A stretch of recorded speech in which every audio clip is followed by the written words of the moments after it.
Қазіргі таңда біз кір сабынды киім жуғанда көмекші құрал ретінде ғана пайдаланатын болдық. Бірақ оның адам денсаулығына тигізер пайдасы да мол.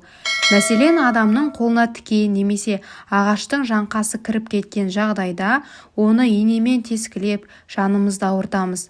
Осындайда кір сабынды жылы суға езіп, дәкеге қалыңдау етіп жағып, тікен кірген жерге таңып қойсаңыз, 1 сағаттың ішінде тікен өзінен өзі сыртқа шығады. Егер шашыңыз қалың әрі ұзын болғанын қаласаңыз, онда мамандар шашыңызды кір сабынмен жууға кеңес береді. Су сабынды пайдаланып болғаннан соң артынша басты кір сабынмен жуу керек. Содан соң суға 1-2 тамшы сірке суын қосып, шашты қайта жусаңыз, шаштың түбін қатайтуға көмектеседі. Оған қоса шаш түсе бастағанда дәрігерлер кір сабынмен жуынуға кеңес береді. Бетті аптасына 2 рет кір сабынмен жуу керек. Ол беттің тер қабатына терең сіңіп, бетті майланудан сақтайды. Кір сабынмен жуынғаннан кейін артынан балаларға арналған крем жағуды ұмытпаңыз.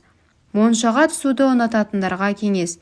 Буға түсерде сыпырғыны кір сабын салынған суға батырып қолданса, теріңіз тазарып қана қоймай, денеңіз сергіп қалады. Сулы бет орамалды кір сабынға үйкеп, ащы иісін 5-10 минуттан күніне 3 рет иіскеп тұрған адам тұмауынан айығады. Іріндеген жараларға сықпа майын жаға бергеннен кір сабынның көмегін пайдаланған да пайдалы. Ол үшін кір сабынды ірі үккіштен өткізіп, табаға ені 1 см етіп шаймалап салыңыз.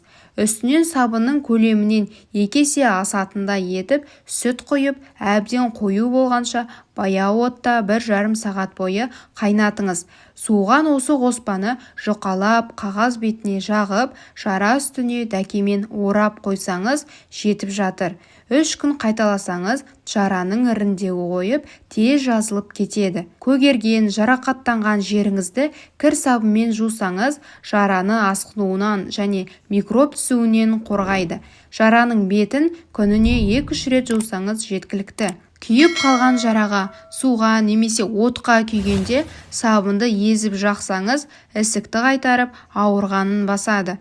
Дәрі-дәрмектен, улы заттардан, абайсызда, уланғанда, немесе сәбилер металл заттарды жұтып қойғанда аздап сабын суын ішкізіп, ауруханаға жеткізуден бұрын шұғыл алдын алу шарасын жүргізуге болады.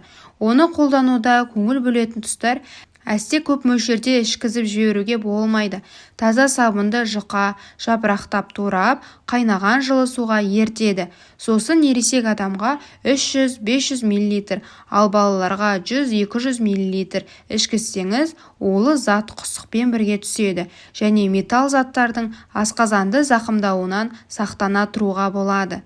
Ит тістеп алған жағдайда қан тоқтағаннан кейін жараға сабын ертіндісіне малынған дәкені басыңыз.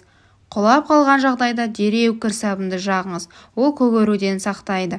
Ер адамдар қырынғаннан кейін де тері тітіркенсе, кір сабынмен сабындап қоюға болады.